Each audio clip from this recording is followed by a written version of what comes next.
Veterans Affairs Committee made a series of modest recommendations to the Minister for how he can improve services and begin to win back the trust of the veterans he's supposed to serve. Will the Minister for Veterans Affairs immediately make the recommendations a reality? We're going to, of course, deal with the recommendations found within that report, the Minister, I should say, and since we have seen a record increase in the expenditures for Canadian veterans as a result of our government and our Prime Minister, we continue to support veterans. Government, as you just saw, is promising to act on recommendations to improve the Veterans Charter. A report from a committee of MPs made a series of suggestions yesterday, including more help for the most seriously injured veterans and their spouses, treating reservists wounded in the line of duty the same as regular members. But many angry veterans, advocates, relatives say they don't trust the government to follow through on the promises. And they gathered in Ottawa today to protest on Parliament Hill, Rock the Hill it was called. Some of them join me now. Pat Stogren, you'll remember him, the former Vets Ombudsman, is with me right now. Jennifer Mignot, the wife of a vet with PTSD, who, of course, you chased down Minister Fantino, and welcome back. You were on our program on Friday, and you were here. And, of course, Ron Clark, who's been on this program before, a peacekeeping vet from Cape Breton. You've been on here. Welcome back. Thank and you. We've on the bench, we've got other vets who were on the Hill, including Jennifer Mignot's husband, who can give us a wave code right there. So we get a lot of vets to give us a perspective. So welcome to the program, all of you. And let me start with Pat Stogren. You've been on the program, Mr. Stogren, many times. What was Rock the Hill all about? You heard what the minister said today. They say, we're making the changes. What's your response to the government? Actually, if the minister said that today, I was on the Hill, so I missed that. I certainly heard his earlier comments regarding the report. Did you hear?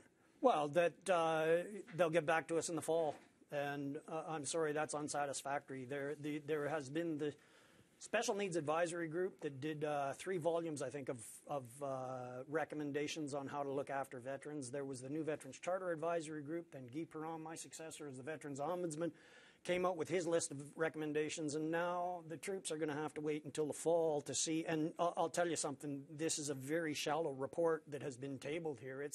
There's no magic in it, and the troops are going to wait, allow them to consider it until the fall before they even consider acting. So, well, the Veterans Affairs Minister, I just want to get your reaction. Julian Fantino headed to France for D-Day today, the anniversary, as you know, the 70th. But he sent us this statement. I'll read it to you. Under this government, some injured veterans receive over $10,000 a month in financial benefits in addition to full medical support. We welcome recommendations from veterans themselves, which is why our government is carefully reviewing the unanimous Standing Committee report on the new Veterans Charter. Mr. Stogren, let me just quickly go back to you. 14 non-binding recommendations from the All-Party Veterans Committee announced yesterday. What do you make of what the minister said? Well, first of all, Colonel Stogren. I'm not a mister. Right. Sorry, Evan, but I'm very proud of my military heritage. And secondly, I don't believe a word that Minister Fantino says. And I really don't want to get into a political discussion here, third person. If Mr. Fantino would like to meet with me on your show, then I'd be more than happy to discuss some of these fallacies with him. But, you know, fundamentally, Canadians should understand that what we're seeing happening to veterans right now is characteristic of the way the government treats all of the communities that need help in Canada, whether it's Aboriginals, people with disabilities, homelessness. We saw a rally up on the Hill. They're being left behind. And, you know, Minister Flaherty, God bless him, and this is not about politics, and I send out my sincerest condolences to his family and friends, but he left politics, I understand from the news, in order to accumulate wealth to provide for his handicapped child, his handicapped son in the future. And God bless him for that. That you know, I have a huge amount of respect for that man, notwithstanding his politics. But it really sends the wrong message out to the veterans and the people with handicapped children of their own who cannot afford to leave the Minister of Finance job to go out and accumulate wealth.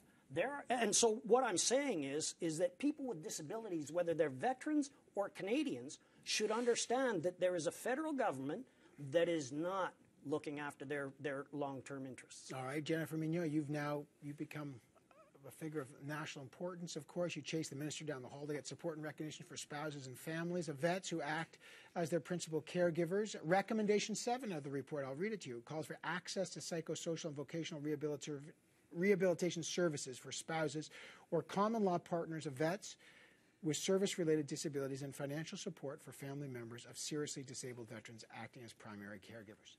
Is that enough for you? What is the difference between a seriously injured vet and an injured vet when it comes to family? What is the difference? In my mind, in my experience, PTSD is PTSD. And I don't care. But everybody needs that help, that training. We're left alone anyways. This doesn't answer. It's a good thing. It's not a bad thing. Right. But it's not enough. Clearly not enough. It's clearly not enough. And you know, that moment struck people because there was a sense that you felt very disrespected by the minister. Where are you at on that now? I didn't feel disrespected by the minister. I'm used to be treated like that. This is my reality as a vet's wife. Your reality, you believe is yeah. So what word would you describe it if it's? I wanted to tell him that I would like to meet him, but his reaction is exactly how the system has been treating me for the past 8 years, ignoring me, basically. Ron Clark, you've been here. You're listening to this. What's your take on the government's response to this report? I don't know about the government's response, but you're going to hear mine. What's yours? As she mentioned, you know, what's classed as seriously injured or wounded? I understand, as I was told today, that that means he has to be 70% or more disabled before he gets that designation as a seriously wounded or seriously hurt soldier or right. Airman or Navy. And to me, that's pure bull. You can say what you need to say. Pure bullshit. Pure bullshit. Who decides who is seriously injured and who is not? Who decides that? Does the minister's office decide that, or is there a doctor going to be out? They didn't say that, right? They're not telling us what is going to, or who is going to decide who is seriously injured and what you need to be seriously injured. Ron Clark, last time you were here, you had a run-in with Minister Fantino. Oh, I had a run-in with that character, yes. Okay. Over the closure of 9 Veterans Affairs offices across the country, including yours in Nova Scotia, the government maintains that those closures meant you will not lose service. Well, give us an update. He's full of shit. We lost the service, right? I had to go in for my hearing here back a month or so ago, and or a little longer than that now. And there was one man in the office, and it just so happened that he was the man who ran the Veterans Office in Sydney. Knows what he's doing. I'm not mentioning his name, but he knows his stuff. But I go in, and when I go into Service Canada, there's this young fella at the counter and says, can I help you? And I said, actually, I turned to go to the door because I know where it was. And he said, excuse me, can I help you? And I said, yes, I'd like to see the veterans person. And he said, well, grab a ticket there. I said, I beg your pardon? He said, grab a number. I said, I'm not grabbing no number, and I went to the door. He came behind me and said, you're not? I said, I am wanting to see him, and I'm not getting in any lineup. So anyway, we knocked on the door. The gentleman came, took me in the office. Here was this little jerked-off office that was about a 7-foot square, right, and a computer on the table. I talked to him for about 10, 15 minutes. Good guy, nice guy. And he said, I'll be right back. So he left. Here I am in his office by myself. He left. He came back about 10 minutes and said, okay, it's all done. There'll be paperwork in the mail to you. It took another long period of time for me to get the paperwork and to get over and get my treatment. So in other words, you feel services have eroded? Eroded drastically, yes. All right. I mean, there's lots of vets here. Pat Stogren, real quick here. What's next now? I mean, I got to say, I listened to you today, and I've known you for a long time. There's a lot. My read is not hard to read. There's a heck of a lot of anger and frustration. Where is this all headed? The anger and frustration is building, and I'm so pleased to be sitting beside 2 warriors like you have here this afternoon. And as far as I'm concerned, we could get into the details of that report and find that there's a lot of smoke and mirrors involved in that also. As far as I'm concerned, the act was brought in a hasty, unparliamentary fashion in the beginning. my position now is the act must be repealed, and there must be a royal commission into Veteran Affairs to peel back that onion, to demonstrate to people just exactly the level of deceit that has gone into cheating these people of what they deserve. And I think Canadians, from all of these other disaffected groups, the handicapped, the old age security people, once they see the level of rot within Veteran Affairs and the corruption, they're going to call for a royal commission on our entire democratic process. And would you both agree you want a royal commission? Is that the answer to this?